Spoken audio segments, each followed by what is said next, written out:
menjelaskan tentang mapel biologi materi pencemaran lingkungan. Jangan lupa tonton sampai habis ya. Dadah. Apa itu pencemaran lingkungan?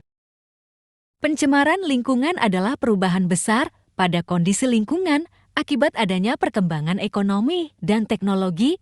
Perubahan kondisi tersebut melebihi batas ambang dari toleransi ekosistem sehingga meningkatkan jumlah polutan di lingkungan. Jenis-jenis pencemaran lingkungan itu ada 3. Yang pertama pencemaran udara, kedua pencemaran tanah, dan ketiga pencemaran air. Yang pertama pencemaran udara.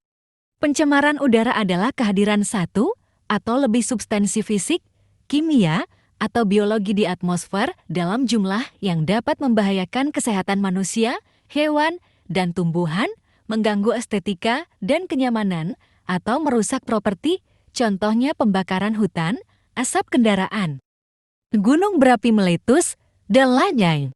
Yang kedua adalah pencemaran tanah. Pencemaran tanah adalah keadaan di mana bahan kimia buatan manusia masuk dan merubah lingkungan tanah alami. Contohnya limbah industri, limbah pertanian, limbah domestik, dan lain-lain. Yang ketiga adalah pencemaran air. Pencemaran air adalah masuknya makhluk hidup, zat, energi, atau komponen lain ke dalam oleh kegiatan manusia sehingga kualitas air turun hingga tidak berguna lagi sesuai dengan peruntukannya. Contohnya limbah domestik, limbah kegiatan pertambangan, tumpahan minyak, dan lain-lain.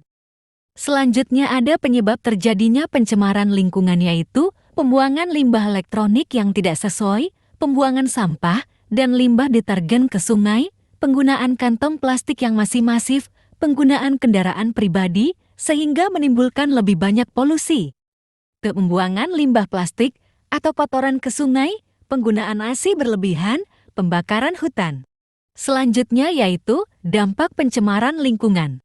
Pencemaran lingkungan yang terjadi tanpa disadari akan menimbulkan ketidakseimbangan lingkungan atau ekosistem yang ada, sebab pencemaran akan merusak keadaan yang mulanya baik menjadi tidak baik. Ketika terjadi pencemaran lingkungan, akan banyak yang terganggu. Bukan hanya manusia, namun hewan dan tumbuhan juga akan terganggu. Selanjutnya ada cara untuk mencegah adanya pencemaran lingkungan. Yang pertama melakukan pengolahan limbah dengan benar. Yang kedua menggunakan bahan-bahan yang ramah lingkungan. Ketiga tidak membuang sampah di sungai atau sumber air. Keempat menggunakan detergen yang ramah lingkungan. Kelima menanam pohon di setiap lahanat yang ada.